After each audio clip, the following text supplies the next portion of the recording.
नमस्कार दोस्तों, welcome to video touch. और वीडियो टच में आपका स्वागत है। और आज का जो अपना टॉपिक होने वाला है वो रहेगा यूपीआई ट्रांजैक्शन से या स्कैमर से रिलेटेड।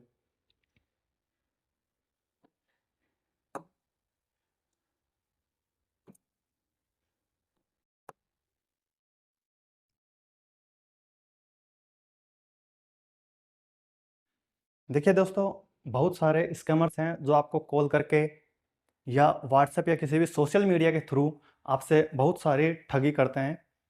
अ, कैश यूपीआई के माध्यम से हो सकती है, नेट बैंकिंग के माध्यम से हो सकती है, या फिर हो सकता है आपने ही किसी नंबर पर अनजाने में गलत ट्रांजैक्शन कर दिया हो। किसी यूपीआई पर या फिर किसी बैंक अकाउंट पर आपने गलत ट्रांजैक्शन आईडी पर मतलब आपने ट्रांजैक्शन किया है किसी भी गलत नंबर पर। ठीक है, अपन कह सकते हैं एक तरीके से गलत जो है अपना ट्रांजैक्शन हो गया। ठीक है, तो आज का जो टॉपिक है वो अपना इसी से रिलेटेड है।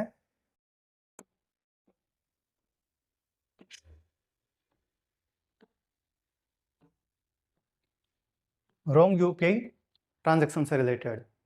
अब इसमें जब भी आपके साथ ऐसा कोई होता है कि जब यूपीआई गलत हो गई या फिर बैंक नंबर अकाउंट नंबर है वो गलत डल गया, तो इसके लिए आपको क्या करना है, उसके कुछ मेथड बताए जाएंगे कि आप कैसे उस चीज़ का रिफंड पा सकते हैं और किस तरीके से इन चीज़ों से सेफ बचा जा सकता है। इसके लिए हमें कुछ चीज़ों की आवश्यकता होती है, जैसे कि अपन कह सकते हैं कि आपको एफआईआर करानी होती है, या फिर आपको अगर आप कहीं भी एफआईआर कराई या फिर किसी भी जो मतलब जो भी सपोर्ट टीम है उससे कांटेक्ट कर रहे हैं, तो आपको वहाँ पर यूपीआई आईडी की ज़रूरत होगी, अकाउंट नंबर की ज़रूरत होगी। ठीक है, इस टाइप की चीज़ों की ज़रूरत होगी जो हम वीडियो में आगे जाकर बात करने वाले हैं। ठीक है, तो सबसे पहले तो अपन को क्या करना होता है, पहले मेथड है अपना कि सबसे पहले अपन को जो भी यूपीआई ट्रांजैक्शन आपने गलत किया है, तो आपके पास एक यूपीआई ट्रांजैक्शन नंबर है। ये नंबर है 1800 120 17 40। इस नंबर पर आपको क्या करनी होती है, यूपीआई रॉन्ग हुई है उसकी एक कंप्लेंट दर्ज करानी होती है। इस नंबर का आप स्क्रीनशॉट ले सकते हैं या फिर आप गूगल करके भी आपको ये नंबर मिल जाएगा। ठीक है, इस नंबर पर आपको कंप्लेंट दर्ज करानी होगी। अब कंप्लेंट दर्ज जब कराओगे तो वो आपसे बहुत सारी डिटेल मांगेंगे, जैसे कि बैंक अकाउंट नंबर, बैंक के अकाउंट नंबर पूछेंगे।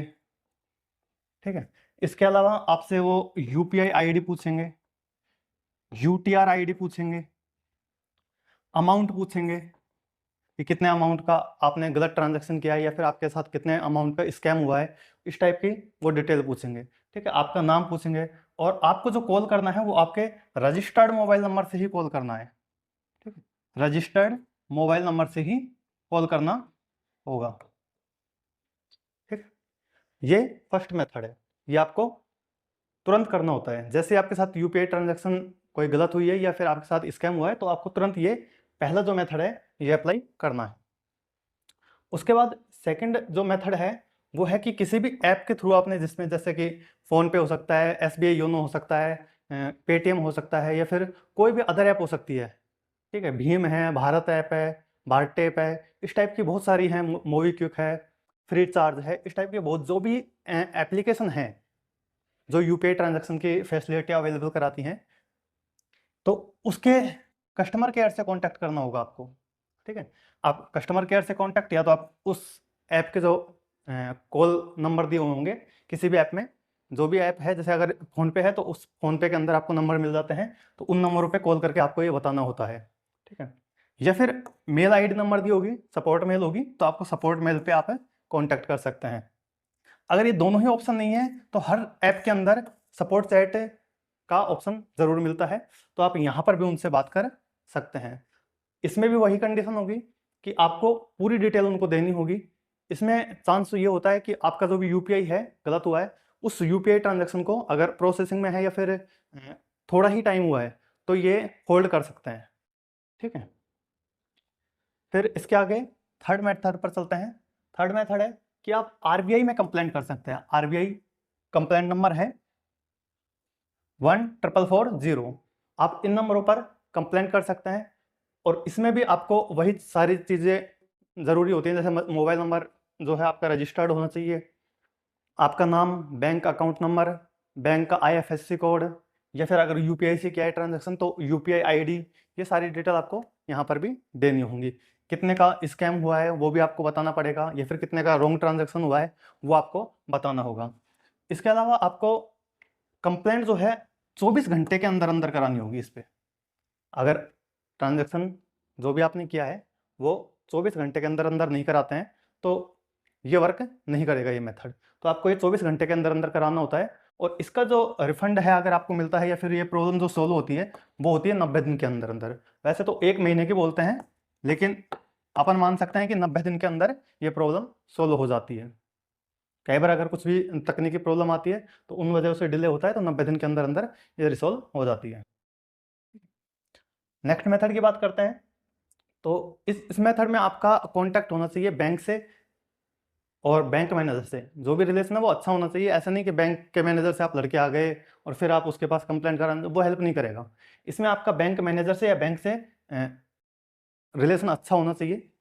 जब आप बैंक मैनेजर के पास जाएंगे तो आप सबसे पहले उनसे एक कंप्लेंट फॉर्म मांगिए। तो वो आपको एक कंप्लेंट फॉर्म देंगे जो कि UPI फ्रॉड का हो सकता है या फिर रॉन्ग ट्रांजैक्शन का हो सकता है।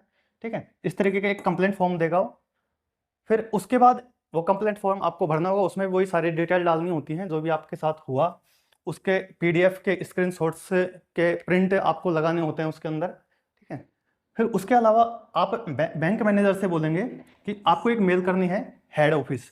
तो बैंक मैनेजर क्या करेगा, आपकी एक मेल ID मेल भेजेगा जिसमें आपकी जो एप्लीकेशन है इसकी एक जीरोक्स कॉपी लगा के वो आपको हेड क्वार्टर को भेजेगा। जो भी हेड ऑफिस आपके बैंक का, जहाँ पे भी आपने मतलब आपके साथ जो भी UPI ट्रांजेक्शन किया है या फिर नेट बैंकिंग से किया है, किसी से भी ट्रांजेक्शन किया है, तो उस बैंक के हेड ऑफिस में ये एप्लीकेशन भेजेगा।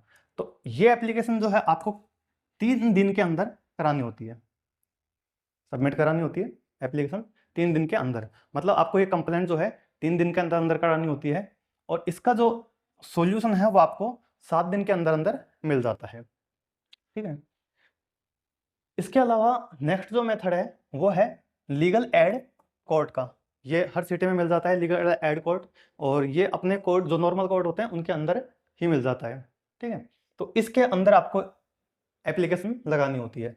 पर इसके पास अगर आप एप्लीकेशन लगाने जाओगे तो वो आपसे एक FIR कॉपी मांगेगा जो कि 60 दिन के लिए वैलिड होनी चाहिए। मतलब 60 दिनों की इंक्वायरी होनी चाहिए उसके अंदर। तो ये पुलिस FIR है, ये पुलिस FIR की कॉपी मांगेगा जो आपको 60 दिन की, जो भी पुलिस है वो 60 दिन का इसके अंदर ब्यौरा रखती है। FIR में पुलिस देगी इसका ब्यौरा, सॉरी।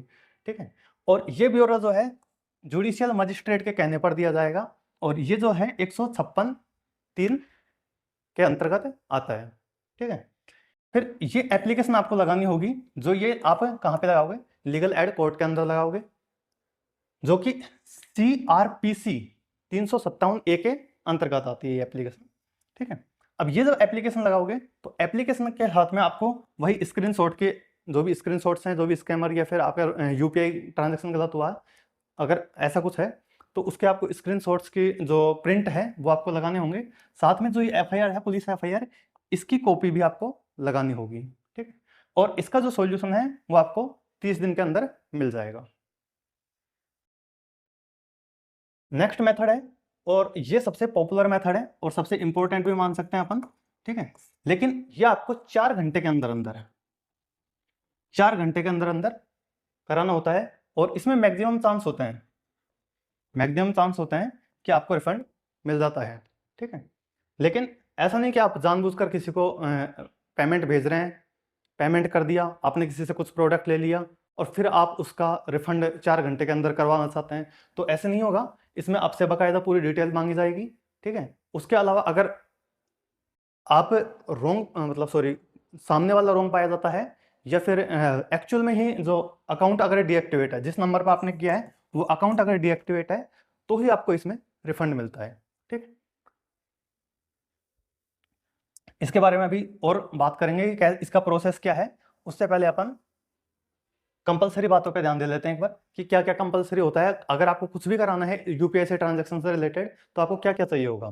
ठीक है, तो एक तो इमीडिएट एक्शन, मतलब आपको जब भी आपके साथ फ्रॉड हुआ है या आपका यूपीआई आईडी जो है, पेमेंट जो है वो गलत अकाउंट पे हुआ है, तो आपको इमीडिएट एक्शन लेना होगा।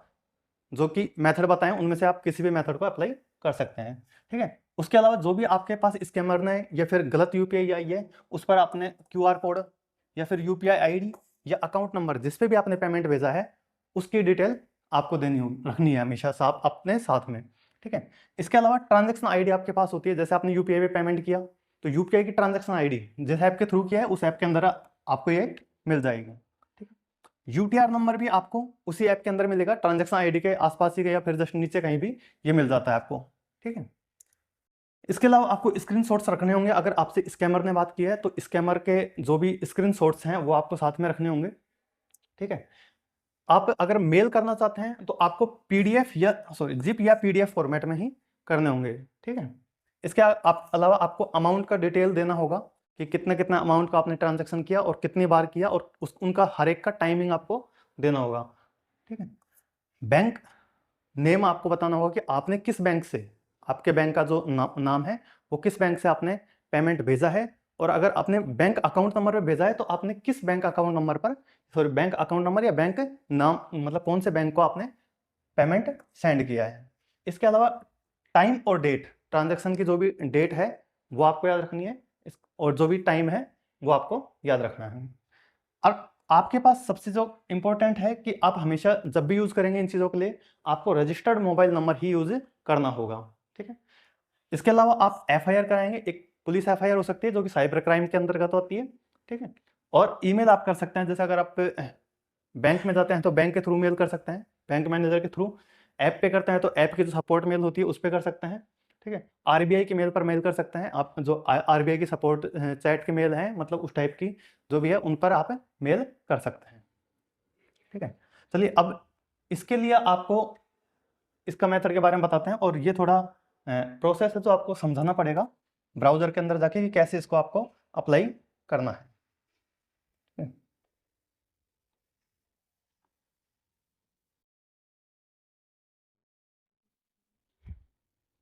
तो सबसे पहले गूगल पे आपके आके आपको डालना है यूपीआई कंप्लेंट, ठीक है।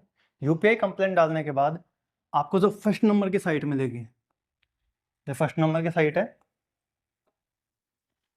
यूपीआई डिस्प्यूट नाम से, ठीक है, जो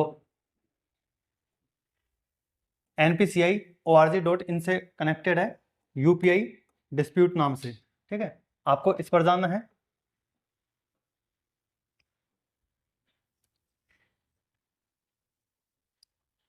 ये साइट खुलेगी तो आपको नीचे स्क्रॉल करना है।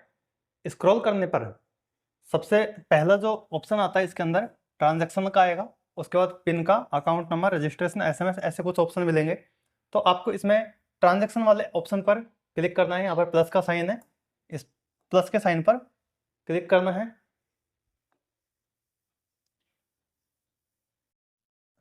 प्लस के साइन पर क्लिक करने के बाद यहाँ पर पूछेगा nature of transaction, nature of transaction पूछेगा ये।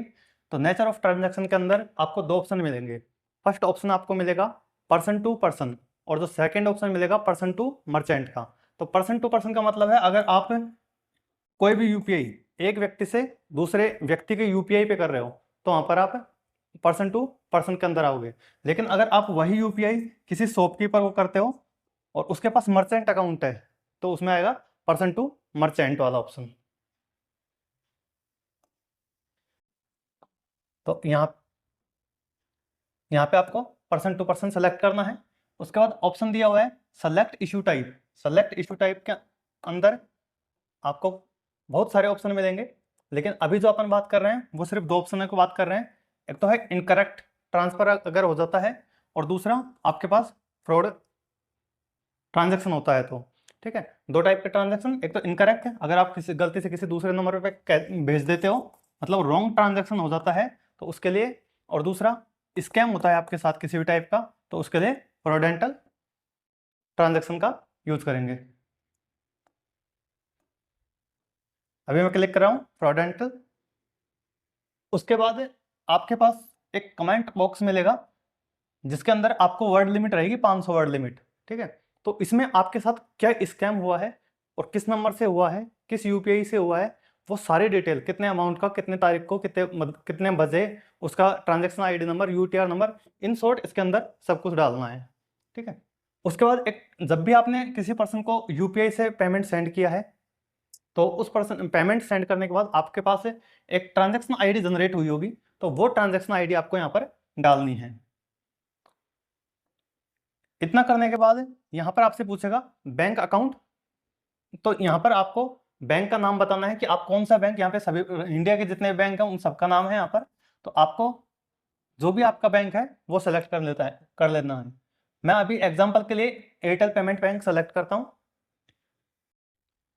उसके बाद आपसे यूपीआई आईडी नंबर पूछेगा, तो आपको यूपीआई आईडी नंबर डालना है।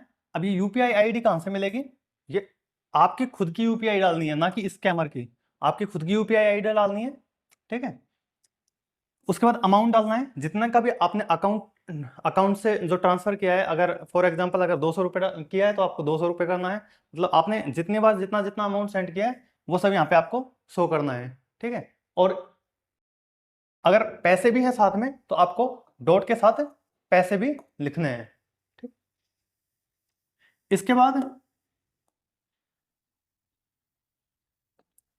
डेट ऑफ ट्रांजैक्शन पूछेगा कि आपने कितनी तारीख को वो ट्रांजैक्शन किया है, वो आपको इसमें बताना है। इसके बाद आपको आपकी ईमेल पुट करनी है। यहाँ पर ईमेल आपकी स्वयं की होनी चाहिए। रजिस्टर्ड मोबाइल नंबर डालना होगा। रजिस्टर्ड मोबाइल नंबर का मतलब है जो आपके बैंक से लिंक है, वो वाला नंबर आपको यहाँ पर डालना है। और लास्ट में आता है चूज फाइल का ऑप्शन। चूज फाइल के ऑप्शन में क्या करना होता है, आपने आपने जितनी भी बात स्कैमर से की है, जितनी भी आपसे बात हुई है स्कैमर के साथ, वो पूरी बात का स्क्रीनशॉट बनाना है, और उस स्क्रीनशॉट के साथ में आपको स्कैमर का जो क्यूआर कोड है अगर तो वो लगाना है, अगर यूपीआई आईडी है तो वो लगानी है, ट्रांजैक्शन आईडी डालनी है, यूटीआर डालना है, वो सब कुछ स्क्रीनशॉट के अंदर, मतलब पूरी डिटेल आपको XYZ जितने से ज़्यादा डिटेल आप डाल सकते हो वो आपको डालनी है। और यहाँ पर वो पीडीएफ फॉर्मेट के अंदर आपको डालनी है, और लास्ट में आपको क्या करना है, सबमिट कर देना है। तो ये एक प्रोसेस है, जो अगर आप गलत यूपीआई पर पेमेंट सेंड कर देते हैं, या किसी स्कैमर के झांसे में आकर आप यूपीआई पर पेमेंट सेंड कर देते हैं, तो इस मेथड से आप रिकवर कर सकते हैं।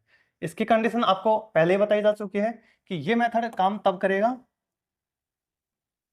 ओनली 4 ओवर के अंदर। ठीक है।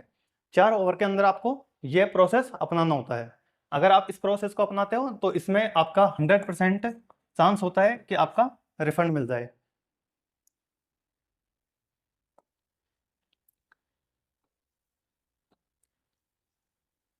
आई होप आपको ये वीडियो अच्छे से समझ आया होगा, और मेरे हिसाब से इतनी जानकारी अभी तक आपको किसी यूट्यूबर ने नहीं दी होगी यूपीआई ट्रांजैक्शन से रिलेटेड।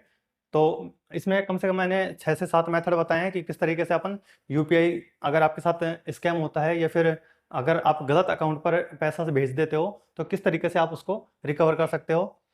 तो सिर्फ इतना ही कहूँगा कि ये इन्फॉर्मेशन सभी के लिए महत्वपूर्ण है, तो आप इसको ज़्यादा से ज़्यादा शेयर कीजिए और चैनल को सब्सक्राइब कीजिए, लाइक कीजिए। Thank you.